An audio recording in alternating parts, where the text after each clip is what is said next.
Hi hello ನಮಸ್ತೆ. ನೋಡಿ ಕರು ಹೇಗೆ ಹುಲ್ಲನ್ನ ತಿಂತಾ ಇದೆ ಅಂತ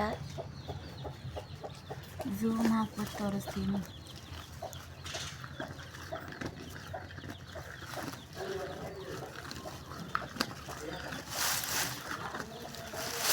ನೋಡಿ ಹೇಗೆ ಹೇಳ್ಕೊಳ್ತಾ ಇದೆ ಅಂತ.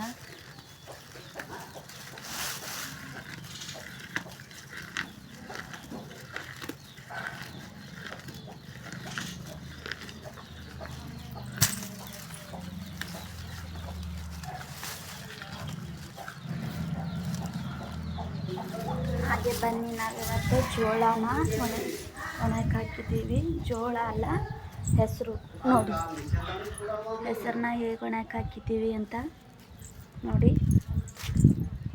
ಹಾಗೆ ನಮ್ಮಮ್ಮ ರಂಗೋಲಿ ಕೂಡ ಹಾಕಿದ್ದಾರೆ. ನೋಡಿ ಎಷ್ಟು ಚೆನ್ನಾಗಿ ಹಾಕಿದ್ದಾರೆ ಅಂತ ನೋಡಿ. ಹಾಗೆ ಇಲ್ಲಿ ನಾವು ಬೇಳೆಗೆ ಉದ್ದಿನ ಬೇಳೆ ಬೇಕು ಅಂತ ಹೇಳಿ ಉದ್ದನ್ನ ಚೆನ್ನಾಗಿ ತೊಳೆದು ಹಾಕಿಬಿಟ್ಟಿದ್ದೀವಿ. ನೋಡಿ ಇಲ್ಲಿ ನೋಡಿ ಹೇಗೆ ನಮ್ಮಮ್ಮ ಉದ್ದನ್ನ ಈ ಥರ ಇರುತ್ತೆ.